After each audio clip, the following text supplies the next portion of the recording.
جائیں گے. تو یہ رجب المرجب کا مہینہ. آخری بات پھر مہمان کو وقت دینے لگا ہوں. رجب کا مہینہ شروع میں نے عرض کیا کہ رسول اللہ صلی اللہ علیہ وسلم، صحابہ، اہل بیت اعظام، اولیاء کرام، ائمہ، مفسرین، محدثین، محققین، علماء کرام کا ہمیشہ سے معمول رہا کہ وہ رمضان کی تیاری رجب سے شروع فرماتے.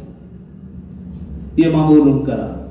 دعا بھی جو میں نے شروع میں اللہ مبارک لنا فی رجب و شعبان وبلغنا رمضان، یہ دعا بھی، اور اس کے ساتھ معمول کیا تھا؟ رمضان کی تیاری رجب سے شروع. اب میں اور آپ اس حوالے سے کیا تیاری کر سکتے ہیں؟ اس میں سے سب سے پہلا کام اس نئے سال جو انگریز کی طرف منسوب ہے، یا یہ رجب کا مہینہ ہو یا سال، دونوں حوالے سے سب سے پہلا کام میں اور آپ یہ کریں، آج سے ہی نیت کر لیں کہ ہم 5 نمازیں با جماعت ادا کرنے کی پوری کوشش کیا کریں. یہ پہلا عمل ہے.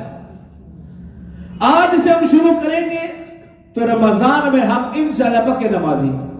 اور جو آج سے شروع نہیں کر رہا وہ پھر یقین کر لے کہ رمضان میں بھی سستی غفلت ہو ہی جائے گی، کسی نہ کسی بہانے سے. جی سویا رہا، اٹھ نہیں سکا، کام اتنا ہوا، تھکاوٹ ہوگی، یہ بہانے. تو پہلا عمل پنجگانہ نماز با جماعت ابھی سے شروع کریں گے تو یہ رمضان کی تیاری شروع. اور دوسری بات، دوسرا عمل جو بھی ہم عبادت و ریاضت کرتے ہیں، نماز کے علاوہ نفلی نمازوں کا اہتمام کرتے ہیں، ذکر و اذکار کا اہتمام کرتے ہیں، یا تسبیحات کا جو بھی ہم کرتے ہیں اس میں اضافہ کریں. اور تیسری بات، رسول اللہ صلی اللہ علیہ وسلم، صحابہ اہل بیت تو وہ روزوں کا بھی اہتمام کرتے تھے رجب سے ہی، لیکن ہم کم از کم رجب کے مہینے میں اور شعبان کے مہینے میں جو 3 روزے ہیں اسلامی مہینوں کے لحاظ سے، 13، 14، 15 کا روزہ، اس کی ہم ابھی سے نیت کر لیں. یہ بھی رمضان کی تیاری ہے. اور آخری بات، قرآن پاک کی تلاوت.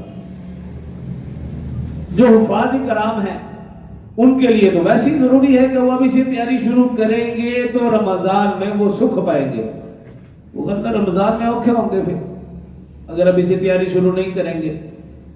اور ہم دیکھتے تھے جب طالب علم تھے، مدرسے میں پڑھتے تھے کہ جیسے رجب شروع ہوتا تو وہ جو رمضانی حافظ تھے وہ آنا شروع ہو جاتے تھے. شعبان ہوتا مزید اضافہ ہو جاتا. رمضان میں تو پھر صرف رمضانی حافظ رہ جاتے تھے، بچوں کو چھٹی ہوتی تھی، صرف وہی پڑھنے آتے تھے. تو ایک تو ہے یہ حافظوں کے لیے. دوسرا، آپ حضرات کے لیے بھی موقع ہے. اگر آپ آج ہی سے قرآن پاک کی تلاوت شروع کر دیں گے، جن کی سپیڈ سلو ہے،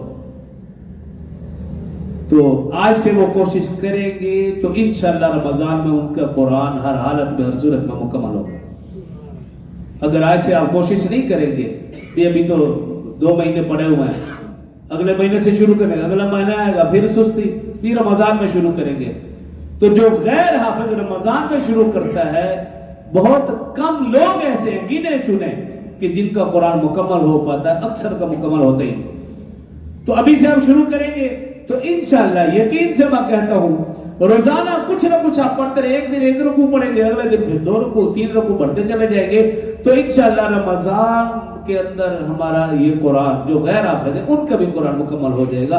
تو رسول اللہ صلی اللہ علیہ وسلم کی دعا اور رسول اللہ صلی اللہ علیہ وسلم کا معمول، صحابہ کرام، اہل بیت اعظام، اولیاء کرام کا معمول بتا رہا ہے کہ وہ رمضان کی تیاری رجب سے ہی شروع کر دے. تو آج سے ہم بھی انشاءاللہ شروع کر دیں گے. تو میں